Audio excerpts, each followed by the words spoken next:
দেশের পর্যটন সম্ভাবনাময় সকল স্থানকে নিয়ে মহাপরিকল্পনা 12 নীলফামারী 1 ডোমার ডিমলা 442 নম্বর তারকা চিহ্নিত প্রশ্নটি মাননীয় মন্ত্রী বেসামরিক বিমান পরিবহন ও পর্যটন মন্ত্রী মহোদয়ের নিকট উত্থাপন করছি।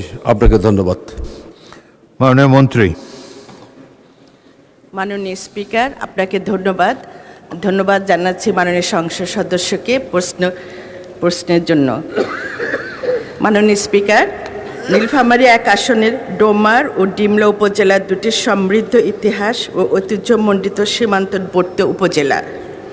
ডোমার উপজেলায় চিলহাটি বন্দর, ময়নামতির গড় এবং ডিমলা উপজেলায় তিস্তা ব্যারেজ, বালাপাড়া বুরুজ প্রভৃতি স্থানে পর্যটনের সম্ভাবনা রয়েছে। দেশের পর্যটন সম্ভাবনাময় সকল স্থানকে নিয়ে মহাপরিকল্পনা প্রণয়নের কাজ হাতে নেওয়া হয়েছে। মহাপরিকল্পনা চূড়ান্ত হলে পর্যটনের সুষম উন্নয়ন নিশ্চিত করা সম্ভব হবে। ধন্যবাদ মাননীয় স্পিকার।